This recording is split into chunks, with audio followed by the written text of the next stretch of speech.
음, 여기에 연보라고 나오는 것들을 보면, 거기 나라주에 보면은 복이라고 되어 있어요. 그죠? 그러니까 이게 연보가 가능하려면 자기가 뭔가 도움이 필요한 사람들을 위해서 뭔가 이렇게 내어놓는 것은 스스로가 그것이 복으로 받은, 하나님으로부터 복으로 받은 것으로 이렇게 여기는 사람만이 그것을 이렇게 할 수 있는 거 아닌가? 그래야만이 그게 참 연보가 아닌가? 이렇게 말씀을 하는 것 같아요. 그래서 우리가 지난주에도 이 연보라는 거 보면, 성경에는 똑같이 우리 성경에는 연보라고 되어 있지만은, 그 헬라어로 보면 세 가지나 쓰여요. 하나는 진짜 그 기부금 이런 뜻이 있고, 또 하나는 진정성, 어, 성실성, 이런 그런 이런 어떤 의미가 있고, 또 오늘 그 구장에 나오는 것처럼 복이라고 이렇게 번역되는 이런 것들이 있어요. 그러니까 이제 그 세 개를 다 이렇게 연결해서 우리가 연보라는 걸 생각을 해보면 뭔가 이 도움이 필요한 필요를 이렇게 충당해 주는 것들이 기본적인 것인데 그것을 이제 어떤 걸로 하느냐. 그러니까 어떤 하나님으로부터 어떤 진정성 있게 이렇게 하나님께 드림과 같은 그런 어떤 진정성으로 하느냐. 또 이것이 그런 어떤 형제를 돕고 하는 것들이 서로의 어떤 하나님께 받은 어떤 복을 나눔으로 이렇게 생각을 하느냐.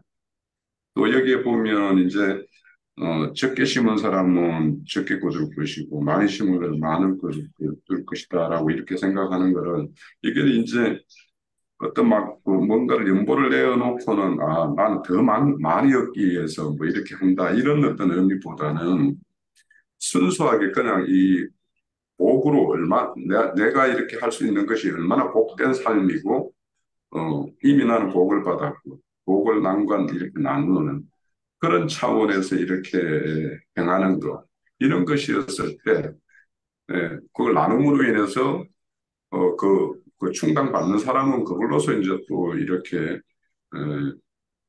복누림을 누리고 또 나누어 주는 사람은 자기가 나누어 줬기 때문에 또 스스로 이제 하나님 앞에서 신실하게 살았다라는 어떤 그런 걸로 이제 복을 누리고 그런 것이 결국에는 이제 쌍방이 서로 이렇게 이런 어떤 연보에 의해서 이렇게 만족을 얻는 것 이런 차원에서 이렇게 말씀하는 게 아닌가 싶어요.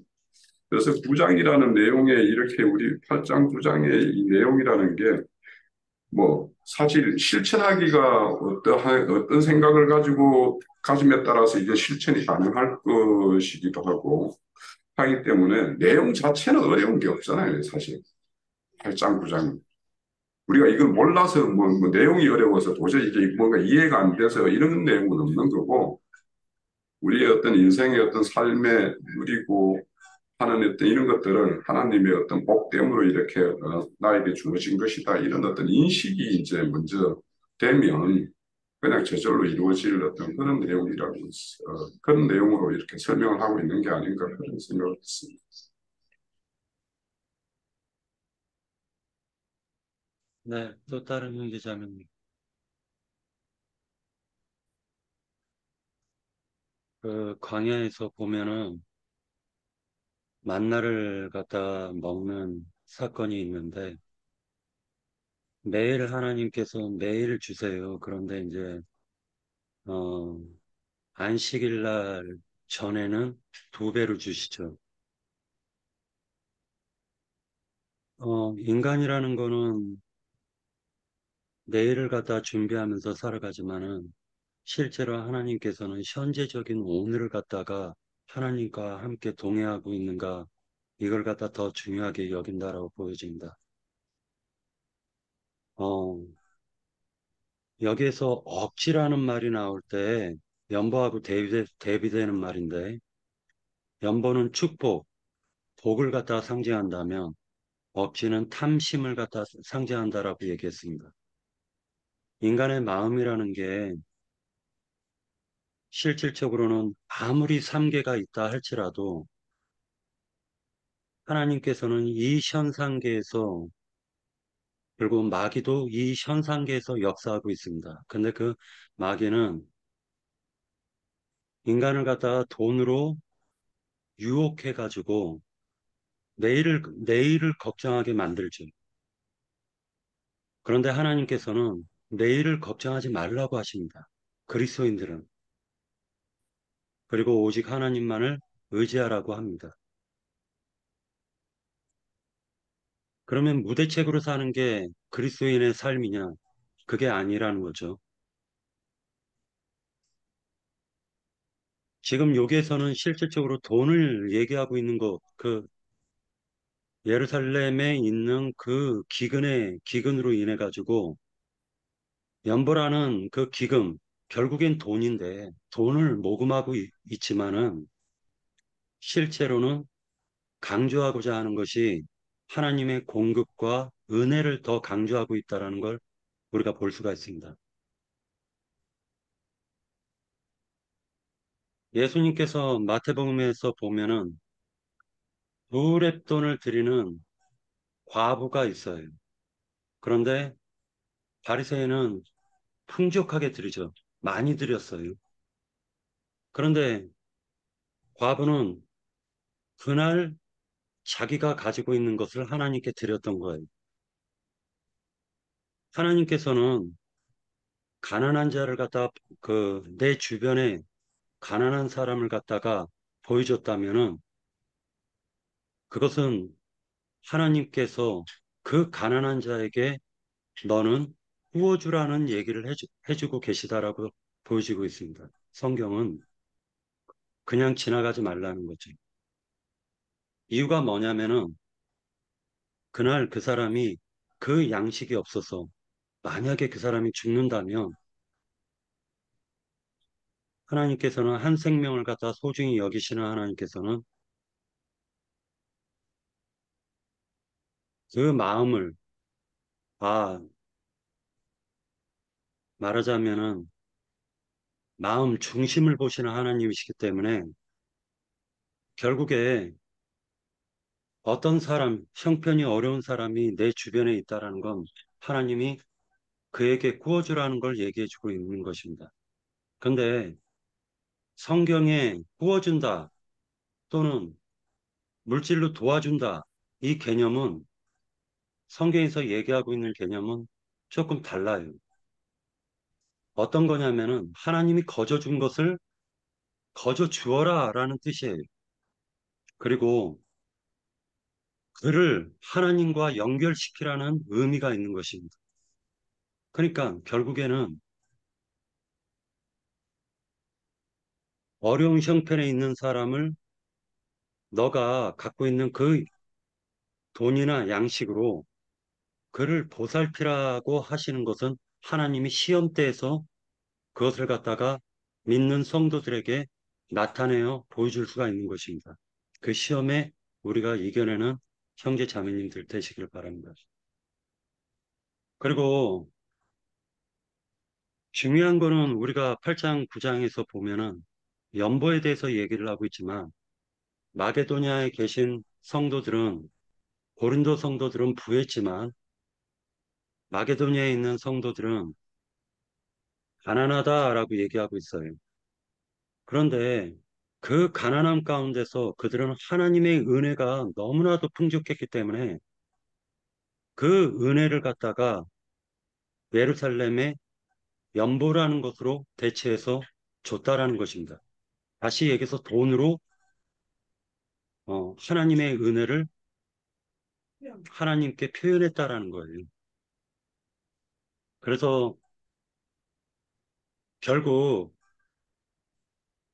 인간이란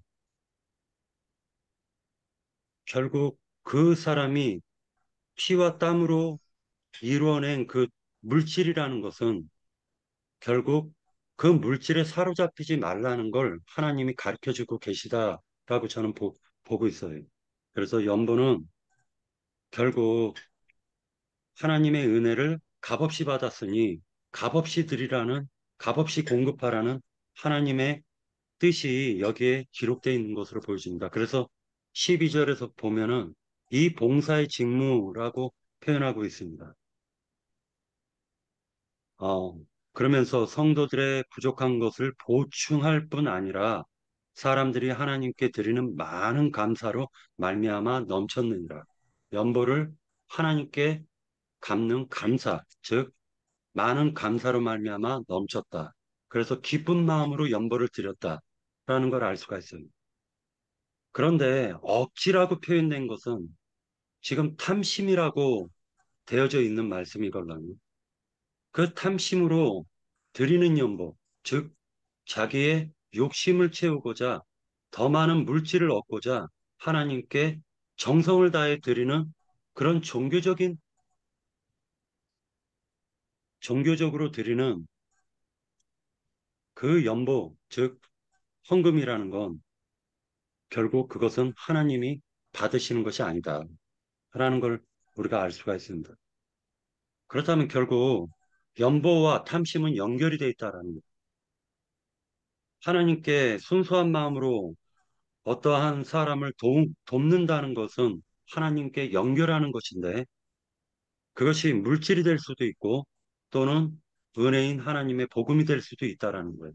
그래서 연보를 하나의 물질적인 돈으로만 보는 것이 아니라 사도 바울은 계속적으로 은혜와 또는 하나님의 하나님께 감사의 표현으로 기쁜 마음으로 드리는 연보로 표현하고 있다는 걸 우리가 알 수가 있습니다.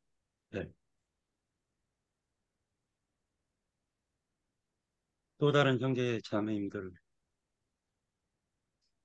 질문해 예, 주시기 저기 박경진 그 구장 어떻게 이끌어갔는지 좀 모르고서는 그 지난 8장에 이어서 말씀하는 거니까. 근데 그 연보를 얘기할 때 저는 좀 어, 한번 생각을 좀 해봐야 될 게 있다고 봐요.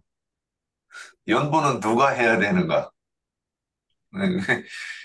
이게 뭔 소리가 그럴 것 같아요. 그러니까 예를 들어서 어떤 사람이 연보를 해야 되는가? 그리고 또 그 연보를 그 형제를 섬기기 위해서 그 헌금을 했는데 그걸로 도움을 받은 사람은 어떤 사람이어야 되는가? 이거를 생각하지 않으면 이게 우리가 그 참 잘못하면 정죄받기 쉽고 어, 또 잘못하면 내가 이거 저기 마땅히 해야 된다고 하면서도 엉뚱한 마음 가지고 그러니까 돈을 냈으면서도 엉뚱한 마음 가지고 할 수도 있지 않겠는가 이런 생각을 좀 해봤어요. 그 예를 들어서 이게 지금 연보라 이 말씀만 들으면 내가 이제 월세 살아요. 월세 사는데도 이제 이런 사람들도 있어요. 확 내고 싶어, 마음속에. 예, 그래가지고 그, 이렇게 이제 가난한 자를 돕겠다고는 말을 이렇게 들으면 막 애가 닳는 사람이 있다는 걸 알아요, 저는. 근데 그럼 그 사람이 연보를 내는데도 자기 힘에 넘치게 줄 수 있어요. 근데 심지어는 오히려 형편이 더 좋은 사람이 애달픈 사람한테 도움을 받는 수도 있지 않겠나 하는 생각도 저는 이제 그걸 경험을 해봤어요. 음, 그 35평 사는 사람한테 사람이 어렵다고 그래가면서 월세 사는 사람한테 그 받는 것도 제가 진짜 봤어요, 직접. 이런 것들을 이게 한번 좀 생각을 해봐야 되지 않겠는가 이런 생각을 좀 이제 많이 해봤어요, 제가. 그런데 진짜 우리가 이제 예를 들어서 우리가 소말리아 사람 같은 사람들 아프리카에서 TV에서 본 대로 아이들이 굶어 죽는데 그런 데는 당연히 도움 받아야 되죠. 저도 이제 우리 소년 이렇게 소년 가장들 어린아이들을 돕는다고 하는 데는 제가 진짜 몇만 원 보내요. 그리고 뭐 아프간도 전쟁 났다고 그래가지고 제가 일부러 찾아가서 물론 뭐 한 달에 5만 원씩 해가지고 내는 게 있습니다. 10만 원 내는 지금 그것도 기억 안 나네. 근데 2년 동안 약정하고 내는데 그런 데는 처참하잖아요. 그런데 그러면 이제 우리나라에서 만약에 이 말씀을 해가지고 그런 곳을 안 보고 우리 주위에서 연보를 한다 보면 누구한테 줘야 되는가? 뭐 코아, 오케이. 코아는 도와야 되죠. 어. 그러면 주변에서 이렇게 보면 우리나라는 극한의 극한의 어떤 그 빈곤으로 벗어난 나라거든요, 대부분. 아마 지금 내가 진짜 어려워서, 나 어려우니까 또 먹을 거 주세요. 그러면 아마 정부에서 양식은 주는 걸로 제가 알고 있어요. 먹을 거는. 근데 그것도 나이가 뭐 있어야 되는지는 잘 모르겠는데. 근데, 그리고 만약에 내가 육신이 멀쩡하다고 밖에 나가서 하루만 일하면 한 달 먹을 거를 살 수 있는 돈을 벌어요, 우리나라에서는. 쌀만 따지면. 그리고 또 한 2, 3일만 일하면 월세도 낼 수 있는 돈을 벌 수 있어요. 근데 이런 나라에서 만약에 이것을 해야 된다 그래가면서 그러면 이제 생각을 해보는 거죠. 그런데, 어, 진짜 사지육신 멀쩡하고 삼시세끼 안 굶으면 저는 누군가한테 도와달라고 하면 안 되는 이런 거를 딱 그 선에서 저는 돕는다 안 돕는다 이런 생각을 이제 이렇게 하고 있어요, 지금은. 뭐 형편이 좋아지면 더 이렇게 그 많은 것을 내가 찾아다니면서 가난한 사람 도울 수도 있겠다 이런 생각을 하는데 그 이런 거를 이제 먼저 한번 생각을 해보고 내가 연구를 할 것인가 말 것인가 이런 생각을 이제 해놨는데 그러면 우리 주변에 가난한 자들은 참 이렇게 많이 있을 거예요, 있기는. 그런데 이제 또 낼 때 정말로 이게 옛날에 먼저 다니던 교회에서 이런 거 하지 말라고. 이제 조영목 목사가 설교에서 막 이런 얘기를 하고 굉장히 실망했던 적이 있어요. 가난한 나라도 구제하지 못하는데 어떻게 교회에서 그걸 하겠습니까? 이제 이런 얘기를 해가지고 그거 하지 말라고 하는데 왜 성경에 있는 얘기를 하지 말라고 하지? 이제 또 그런 적도 있어요. 제가 지금 생각하는 거는 한번 연보를 할 때, 저는 이것도 분수에 넘치는 것도, 생각해 볼 만하지 않은가 이런 생각도 했는데, 우리, 이, 또 어떻게 보면 또 우리 대한민국에서는 연보를 못할 형편이 있는 사람도 또 없을 것 같긴 해요. 뭐, 사업에 실패하거나 어떤 그런 문제가 뭐 집안에 우환이 생겨가지고 환자가 있다거나 그렇지 않으면 뭐 연봉 못할 사람도 없을 것 같긴 한데 이런 문제들을 이렇게 좀 생각해 가면서 한번 그런 문제도 선을 어디다 그어야 되는가 뭐 이런 것도 한번 생각해 볼 필요가 있지 않는가 이런 생각을 좀 해봅니다. 예, 일단 여기까지 하고 됐습니다. 아까 홍 형제님이 증거를 하신 그거에 많이 저도 이렇게 같이 동의를 하는 편인데 이제 말하자면 9장에서 5절에 나와 있는 그 연보와 또 11장에도 연보가 나오고 13장에도 연보가 나오는데 앞에 있는 두 연보는 같은 의미의 연보이고 뒤에 나오는 두 연보도 또 이제 같은 의미의 연보예요. 그러는데 서로의 그 연보는 조금 의미가 다른 것이 있다 하는 것으로 봐지는 거예요. 그러는데 앞에 있는 연보는 말하자면 우리가 교회 생활을 하면서 마땅히 연보라는 그런 사명 아니면 의무 그러한 저기를 해서 왜냐하면 교회 생활을 하는 데 있어서는 항상 무엇을 한다든가 하면은 돈이라는 것이 따르니까 그래서 그러한 하나님께서 우리에게 주신 서로 교회 생활을 하면서 해야 할 그러한 일에 대한 그 표현이 앞에 나오는 연보가 아닌가 그렇게 생각을 해봤고 뒤에 나오는 연보는 그 연보를 하는 데 있어서 그 하는 사람이 진실되고 순수하고 또한 성실한 그러한 마음으로 연보를 해야 된다 하는 그러한 의미에서의 연보는 뒤에 있는 연보로 이해가 되어지고요.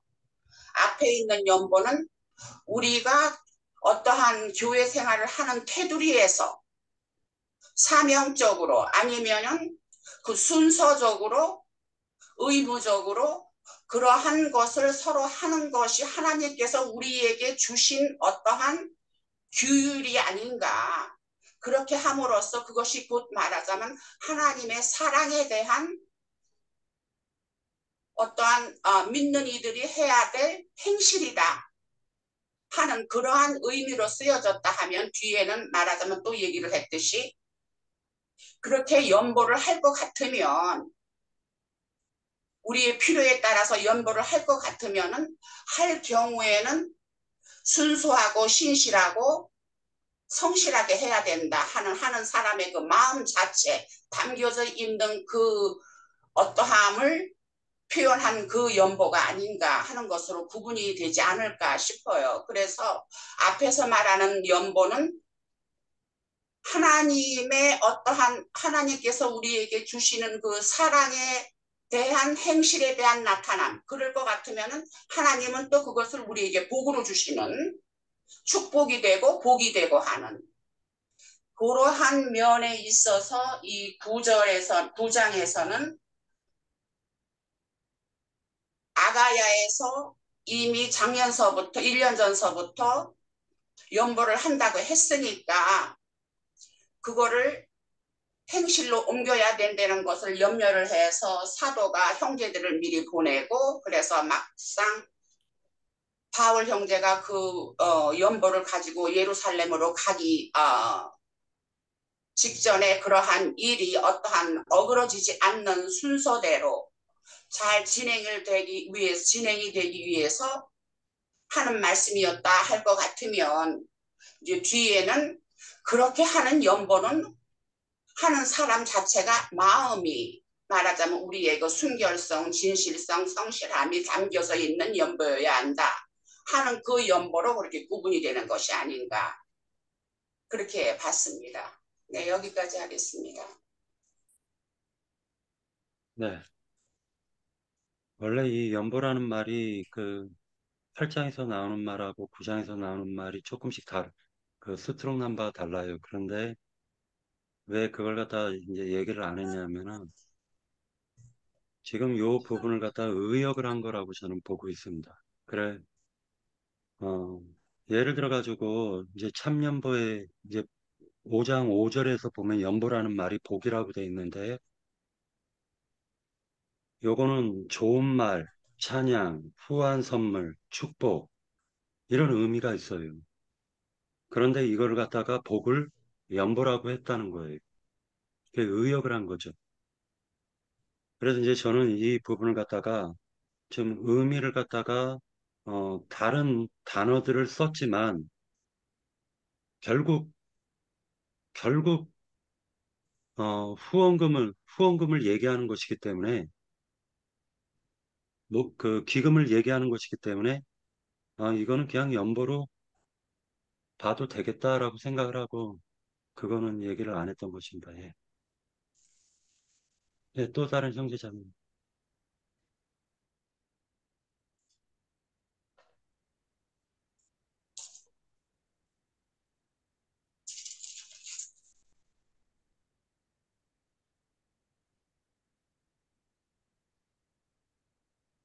예, 말씀이 없으시니 제가 조금만 더 할게요.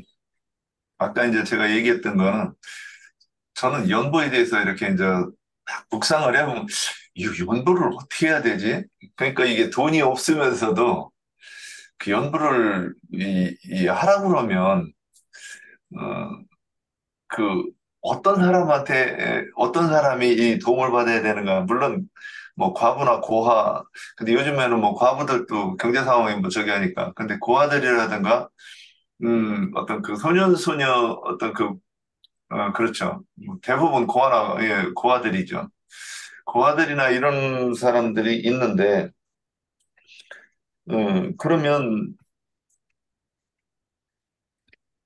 어, 우리가 표상의 그 연보가 있고, 또 우리가 그 실제 그 신앙에서 우리가 그 과거와 고아를, 살피는 것이 뭐 야고보서에서는 하나님 앞에 책망 없는 의라고 이렇게 얘기를 했단 말이죠.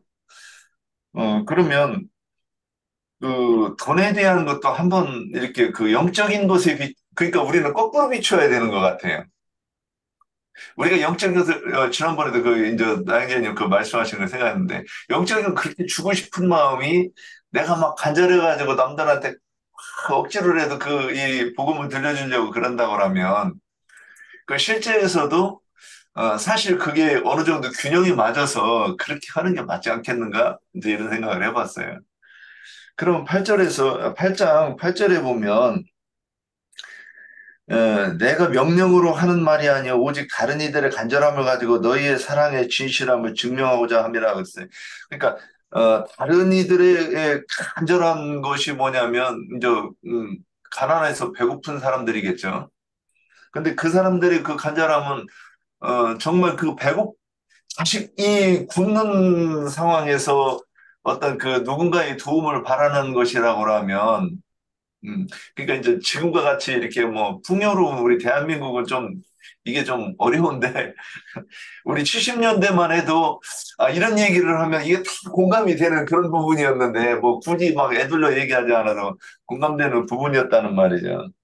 근데 그럴 때에 먹고 살 만한 사람들이 좀 이렇게 나누면 어찌됐든 조금이라도 이 국기를 좀 취해가지고 어떤 그 극한의 상황까지 몰리지 않는 정도만 해도 많은 이 도움이 되지 않겠는가. 그런데 이제 우리가 그 돈을 벌잖아요. 돈을 벌으면 정말로 이걸 어떻게 쓸 것인지 한번 연구를 이렇게 이제 한번 해봐야 되지 않겠나. 많이 모아가지고 정말 아파트 같은 거 몇 채씩 가지고 있으면서 세 받아가지고 이렇게 따뜻하게 사는 그런 삶을 이렇게 계속 살 것인가? 아니면 정말 음, 우리가 하나님의 이 말씀이 우리가 이런 것을 읽었으면 그런 것을 하기 위해서 진짜 흉내라도 내야 되지 않겠는가? 저는 이런 생각을 좀 해봅니다. 근데 그런 것으로서 이 물질을 어떻게 쓰느냐에 따라서도 이 8장 8절에 보면 제가 금방 인용했는데 너희의 사랑의 진실함을 증명할 수 있는 것이 또 이렇게 그 물질이라고 이곳에서는 말씀했다고 이렇게 보입니다. 예, 여기까지입니다.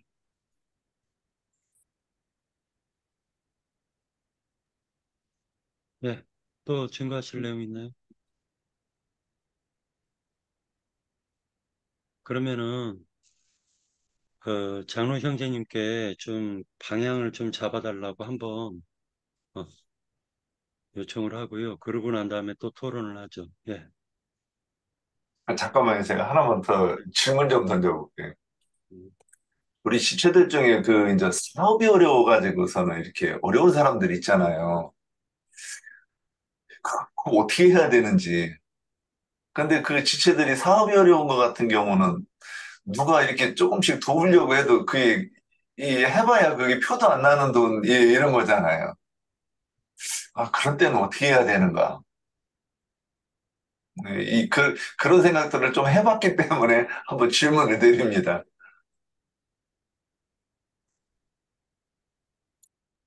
네. 그, 그 부분에 대해서 답변하실 분 계신가요? 사업을 하는데 돈이 부족하다 이거잖아요. 아니, 다시 한번 질문을 좀 해주시면 예. 좋겠네요. 우리 지체 중에 그런 분도 있다고 알고 있어요. 뭐 파산을 해야 되는데 뭐 파산을 못해서 뭐 그렇다.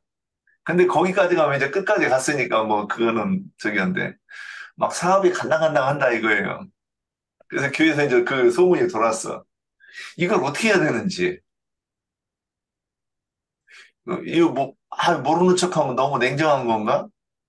돕자니, 뭐, 그러니까 우리 금기름 붓는 집 지금 이렇게 보면 어떤 형제가 뭐 사업이 어려워가지고 그러니까 그러면 이거는 막 뜨거운 여름날 열받은 돌에다가 물 살짝 바르는 거나 뭐 똑같은 그런 상황인데, 이거, 이거라도 모아가지고 거기다 넣어야 되는가?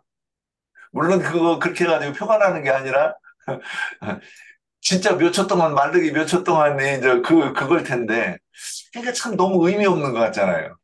결국에 그게 답도 보여. 거기까지 갔으면 더 이상 희생할 수가 없어. 근데, 이 형제라고 해서 뭐 이렇게 돕는가. 예전에 이제 제 친구가, 이동식 주택 그 사업을 하는데, 그 친구가 봄에 벌어가지고 여름에 그 장마 때 미치고, 이제 가을에 벌었다가 겨울에 이제 눈 오면 미치고 계속 그 짓을 하는 거예요. 그래서 하도 어려워하길래 제가 이런 얘기를 했어요. 너 망하려면 빨리 망해라. 그러면 내가 쌀은 사줄게. 그런데 네가 자꾸 망한다고 어렵다고 그래가지고 제가 이제 왜 이런 얘기를 하느냐면, 우리 김옥경 자매한테 한번 이렇게 김옥경 자매가 싫은 소리를 한번 한 게, 제가 전세 보증금을 빼주려고 그랬었어요. 하도 힘들어 하길래 친구가. 네. 그래가지고 이제 근데 목사가 알아가지고 세상에 이렇게 철없는 짓을 한다고 해가지고 야단을 맞거나 제가 이제 그때 뭐 실행을 못 한 적이 있었어요. 근데 그때는 이제 젊었으니까 그랬는데 나이 먹어서 생각해보니까 너무 말도 안 되는 짓을 하려고 했던 생각이 들었었어요. 이제 지금 이 나이에 돼 보니까 그때 그것도 뭐 그것도 다 날라갔는데 그 돈도 다 없어졌는데, 차라리 도와줘줬으면 얼굴이나 섰을 것 같기도 해요. 그런데 그런 친구를 그래서 이제 나중에는 그랬어요. 그냥 너 빨리 문 닫아라. 그러면 네가 어려울 때는 내가 적어도 쌀은 사줄게. 내가 이렇게 얘기를 했던 그런 기억이 나요. 근데 지금도 만약에 형제들이 정말 그렇게 뭐 어려움이 있는데, 그 옆에서 보면 갈등 생길 거 아니에요. 교회 지체들이. 더군다나 뭐 수원 같은 경우 같은 지체들이 있는데 도와줄 수 있는 것도 아니고, 이거 어떻게 해야 되는가? 이게 현실적인 문제이기 때문에 한번 이렇게 의견을 내놓는 거예요. 그런 제 의견을 얘기를 한다고 할 것 같으면, 그런 일에 있어서 우리가 전혀 모른다고 할 수는 없는 일이지요. 우리가 손을 벌리고 협조를 하는 그것은 마땅하지만, 또 하나님께서 하시는 일도 있거든요. 어떠한 개인을 두고 그 지체를 훈련시키고 가르치시고 무언가 깨우치시게 하기 위해서 또 의도적으로 고난을 주시는 그런 경우도 또 있어요. 그렇기 때문에 우리가 그것을 다 양쪽을 다 이렇게 참작을 하고 또 기도를 하고 해서 어떤 것이 옳은 방향으로 우리가 나가는 것인가 하는 그것을 우리가 우선은 방향을 잡는 것이 중요하다고 생각을 하고, 거기에 따라서 우리가 도울 수 있는 어떠한 또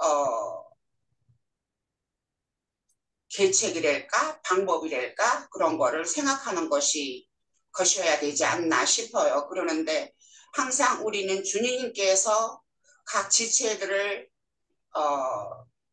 지체에 대해서 일을 하고 계시는 것도 우리가 항상 염두에 두고, 또 거기에 따라서 맞춰서 우리가 주님의 뜻을 따르는 것이 중요하다고 생각을 해요. 그러면 그 지체가 하나님이 연단하려고 다루시는 건지 아닌지 우리가 어떻게 알 것이요? 이게 이 문제가 우리 그 교회에서 가끔가다 나왔었던 얘기인데, 그걸 알 수 있는 그 알 수 있는 방법이, 기도하면 이제 하나님께서 야, 저 형제는 그 암흑에는 내가 지금 연단 중이니까 너 도움은 안 된다. 그러면 그러시면 좋은데 그- 그런 음성을 그런 들어야만 그 분별할 수 있잖아요. 예. 그러는데 그것도 이렇게 딱 구분을 해서 나눠서 도와서는 안 되고 도와서는 되고가 아니라 그것이 주님의 어떠한 연단을 주시는 그런 안에서도 그 형제를, 그 지체를 우리가 도울 수 있는 어떠한 영적인 권면이라든가 꼭 물질적이라기보다는 그 지체가 힘든 와중에서도 설 수 있는 위로와 권면 그런 것도 다 거기에 포함된다고 생각을 해요. 그래서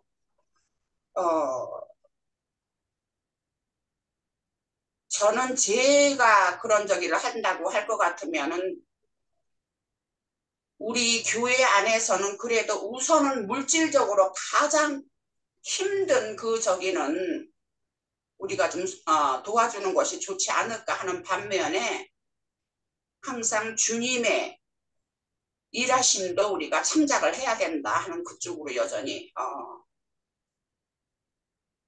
해야 되지 않을까 싶어요. 참 이거는 저기 한데 저도 그런 것을 또 겪어보기도 했고 또 다른 지체가 통과하는 것을 지켜보기도 했고 했어요. 이제 그래서 우리가 기도를 함으로써 어떠한 주님의 지시와 또 실제적으로 한 지체인 우리 그 지체의 영혼을 살리고 하는 그러한 중요한 문제도 또 거기에 또 포함도 되기 때문에 참 이건 쉬운 저기는 아닌데 그래도 우리가 참여는 해야 된다고 생각을 해요. 그러면 제가 이제 오랫동안 생각했던 거를 한번 얘기를 해볼게 한번 들어보셔요. 예전에 같은 이제 종교 생활하는데 어떤 형제가 그렇게 사업을 잘 만들어요. 일을 만드는데 한 번은 이런 얘기를 해요. 저기 자동차에 그 엔진 오일이 있고 그 부동액을 넣는 곳이 있는데 부동액에다가 뭘 첨가를 하면 매연이 잡힌대요. 저기 황정한 형제 이거 말이 되는 건가 안 되는 건가 한번 전문가니까 얘기해 보세요. 부동액에다가 뭘 넣으면 매연이 잡힌다는 거예요. 근데 그거는 마치 자다가 다리가 가려운데 너미 다리를 긁으면 내 다리가 시원하다 이런 얘기하고 똑같은 얘기 이 정도 얘기 같은데 그래서 저는 우리 교회에서 다 그걸 넣었어요. 한 30여만 원씩 한 10년 전 얘기인데 30여만 원씩 넣고서는 넣는데 나는 안 넣었어요.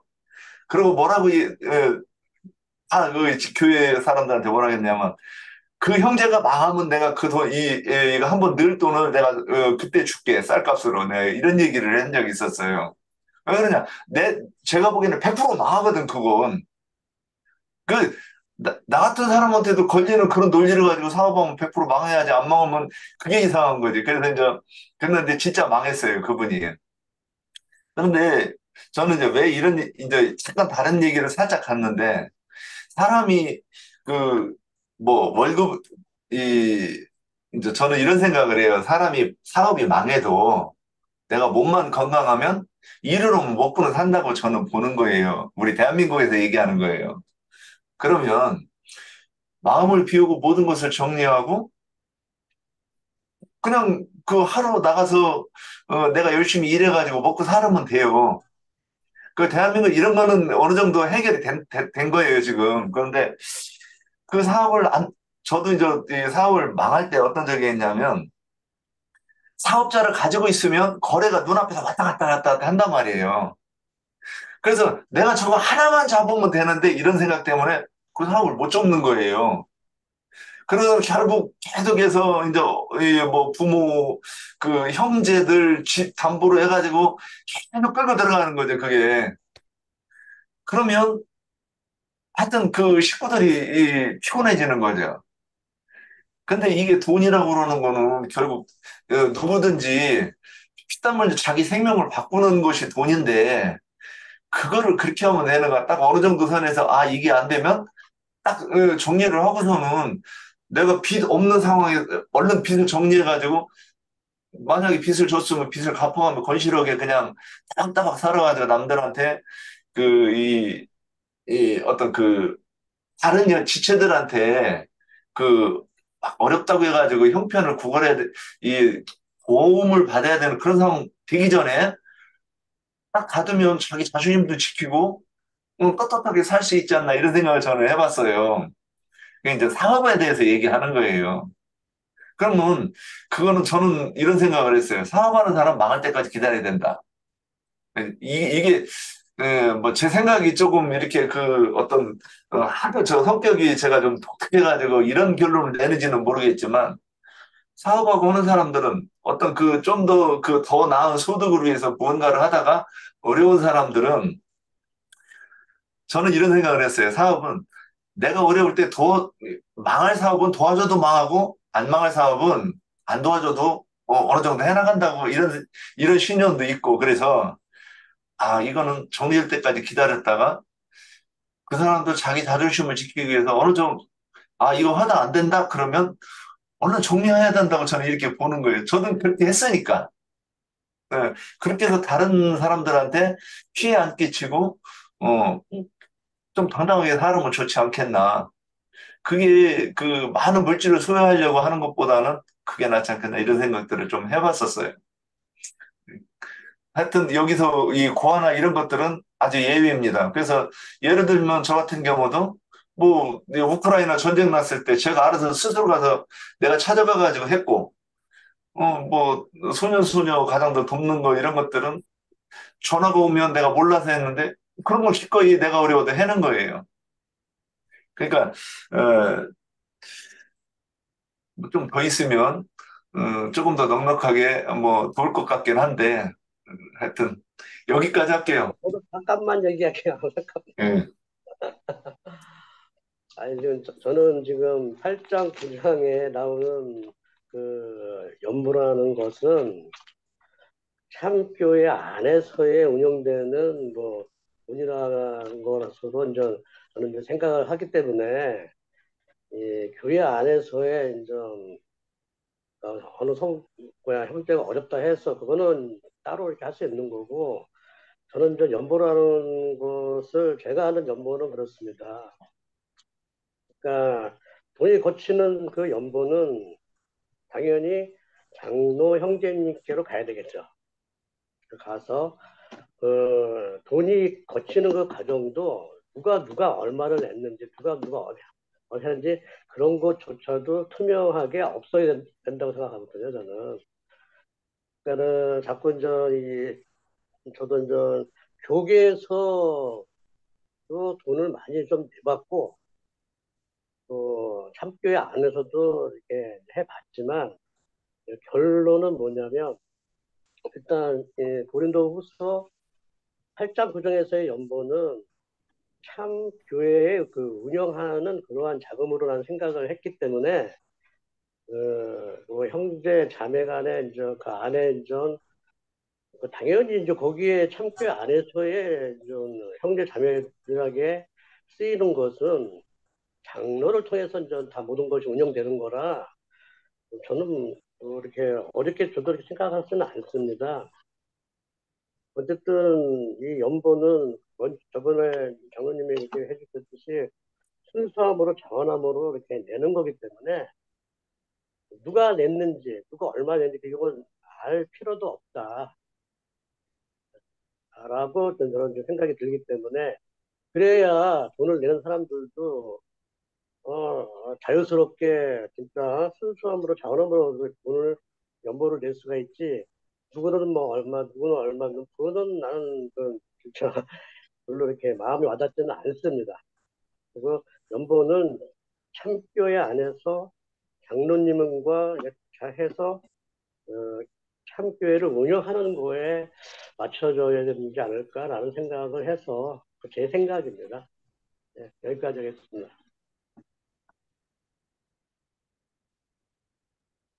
네, 이제 더 하실 말씀 없으시면은요. 제가 1분만 더 할게요. 네, 근데 이제 제가 여기 이렇게 이번 말씀 보면서, 근데 교회에서 이 연보라고 하는 것은 이렇게 항목을 만들어가지고 이 연보 사업을 교회에서 해야 되는 거 아닌가? 저는 이런 생각을 이렇게 이, 하게 됐어요. 전에는 이거 뭐 진지하게 안 봤으니까. 근데 이렇게 보면, 어, 금기로 뽑는 집도 연보를 해야 되는 거 아닌가? 좀 이런 생각을 좀 해보게 되는데, 이게 엉뚱한 적인가? 예, 끝입니다. 예, 8장, 9장 연보에 대해서 이제 거의 끝나가는데요. 이제 다 끝났죠, 이제. 그런데 이제 8장, 9장에서 보면은 뭐 성도 섬기는 일이라든지 은혜, 균등, 넉넉한 것, 부족한 것, 선한 일, 풍성하게 공급, 억지, 탐심, 인색함, 너희의 사랑 이렇게 해가지고 연보와 관련된 말씀들이 여러 가지 나왔습니다.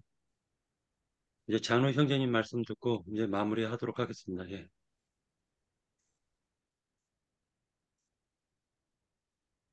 우리 지체들이 다 이것저것,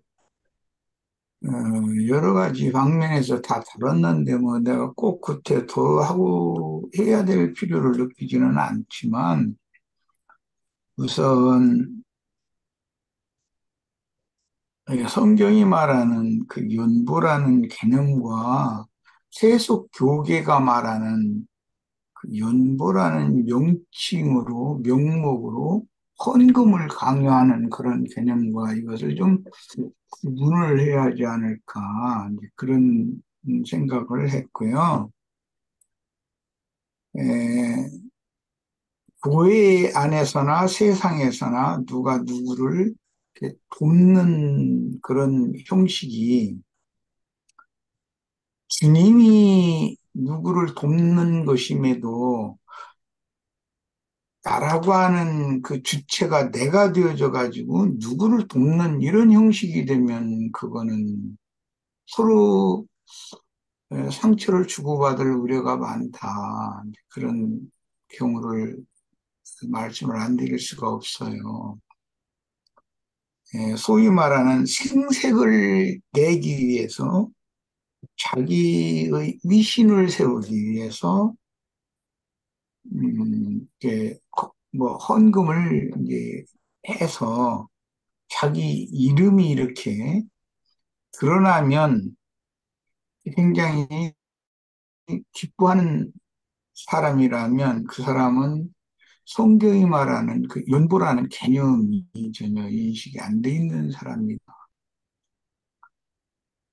또 받아야 되는 사람의 이제 당연히 상대방이 있으니까 입장에서 보면 누구의 연보는 받아도 되지만 누구의 연보는 받으면 안 되는 수가 있어요. 절대로 받으면 안 되는 것이거든요. 그럴 수도 있어요. 이런 것들은 어떤 하늘이 정한 어떤 생명의 율에 따른 어떤 선이 다 각각 상황에 따라서 정해지는 것을 본인의 양심이 다 알기 때문에 이렇다 저렇다 뭐 교리적으로 뭐 이렇게 얘기를 하는 것은 좀 마땅치 않은 것 같고요. 받아야 되는 사람의 입장에서 보면 의지를 하려는 타성에 젖으면 이거는 그 사람은 헌금이든 뭐 연보든 간에 이렇게 하면 안 되는 거죠. 그냥 놔둬야죠. 자기 알아서 해야 되니까. 이게 자립정신을 함양하는 것은 교회에서 필수적으로 이걸 가르쳐야 된다라고는 생각해요. 어떤 상황에 따라서 일시적으로 교회의 도움이나 사회, 세상, 나라의 도움을 받을 수는 있지만 그것을 아는 사람이라면 도움을 끊어버려야 돼요.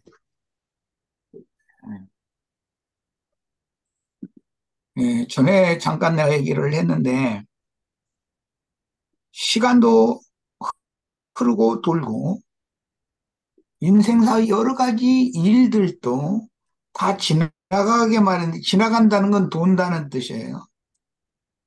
재물이 나에게 있을 때가 있고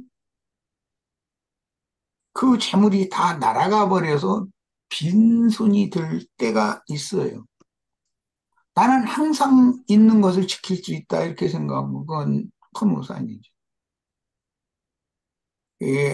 하나님의 생각과 내 생각이 일치하는 경우, 즉 근면성실하고 자립정신, 또 나도 남의 도움을 받기보다는 돕는 사람으로 나의 인생을 응용을 하겠다. 이렇게 영이 투철한 영과 강인한 정신력을 가진 사람이면 하나님이 그를 빈궁하게 하실 리는 없다고 생각해. 그런데 풀어진 사람 또는 과도한 욕심에 잡힌 사람, 뭐 어떤 이제 사업이라면 사업을 점점 더 확장해서 조금 빚을 내서라도 조금 더 확장하면 금방 뭐가 잘 될 것 같은 이런 그 속에서 그 탐심이 그 사람을 이렇게 점점 한꺼번에 사로잡지는 않죠. 점점 스멀스멀 해가지고 그 사람의 마음을 딱 사로잡아 버리면은 그 사람이 애써서 조금 모아놓은 돈 날리는 것은 삽시간인 것이거든요. 그것은 그 사람이 자기 인생 경영을 잘못한 거기 때문에 자기가 책임져야 돼요. 그런 것을 옆에서 어떻게 도와줄 수가 없는, 도와주면 안 되는 것이고 하나님 앞에서 자기가 책임져야 돼. 자기 인생은 자기가 책임져라. 내가 하고 싶은 말은 얘기예요. 다만 어떤 경우에도 하나님 앞에서 살아라. 그럼 하나님이 그 사람의 사람 됨됨이에 따라서 즉 의지하라는 그런 타성을 제거하고 근면성실하게 자립정신을 투철하게 가진 사람이라면 하나님이 그 하는 일에 복을 주셔서 그가 생기유지를 하는데 끝까지 고통받게 한다면 그거는 그 사람이 계속 깨닫지 못한다는 뜻이니까 그건 사람이 그 사람 어떻게 도울 수도 없는 거예요. 지금 전 세계적으로 나라가 가난한 사람들을 이렇게 생활을 보조해주고 하는 그런 것이 굉장히 좋은 그런 실행을 하고 있고 우리나라도 이제 부자가 되다 보니까 복지 사업이라는 것에 관심을 많이 가지고 있는데 그 복지 사업이라는 것이 오남용되어지고 의지하려는 타성에 젖은 사람들을 양산하는 경우라면 그거는 많이 지양을 해보고 생각을 해봐야 돼요. 난 그렇게 생각하는 사람이에요. 지금 현재 우리나라는 복지 사업을 해가면서도 부자는 세금을 감해주고 월급쟁이들이나 회사 사원 또는 장사하는 사람들, 뭐 소소하게 생계를 위해서 사업을 하는 사람들한테는 세금을 악착같이 받아내는 이제 이런 제도를 하고 있는데 이런 것은 뭐 내가 뭐 이런 얘기를 하는 것이 옳은지는 모르겠으나 국가를 이끌어가는 그런 사람들의 정신세계를 바꿔야 됩니다. 그들의 정신이 썩었어요, 내가 보기엔. 뭔가 불법, 부당한 이런 것을 통해서 많은 이권을 취한 사람들, 제일 많이 드러난 것이 무언가 이런저런 핑계를 대가지고 3년이라는 군대 생활을 빠지고 3년이라는 그 젊은 때 가장 중요한 그 시기를 자기는 벌고 다른 사람은 국가를 위해서 희생하게 만들고, 이런 사람들이 공무원을 한다든지 고위직에 오른다든지 그럼 절대 그건 안 되는 겁니다. 그건 아주 불의하고 부당한 짓을 하는 거예요. 또 정당하게 노력해서 대학교 시험에 뭐 예를 들어서 그 관문을 거쳐서 정당하게 자기 실력으로 노력을 해서 들어간 사람들이 졸업을 해도 그에 합당한 대우를 받지 못하고 부당한 방법으로 뭔가 이렇게 해서 분모 찬스라고 흔히들 그러는데, 그런 사람들이 성공하고 그런 것을 용인하고 용납하는 이런 사회는 썩은 사회입니다. 먹고 사는 것이 넉넉하다고 해서 그게 발전된 선진국가가 아닌 거예요. 세상 나라를 보는 관점도 그렇게 봐야 되고, 교회도 똑같은 잣대에서 그렇게 봐야 된다는 거예요. 어떤 형제가 자기 인생 경영을 함부로 해가지고 고생하면 놔둬야 되는 거예요. 하나님과 그 사람의 관계니까. 그것을 교회가 어떻게 할 거예요?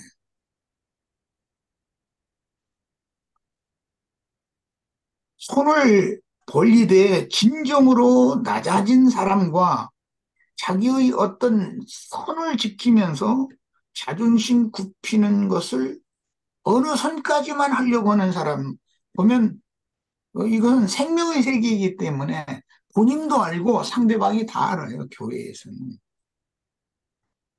그런 걸 절대 속일 수 없다는 거예요.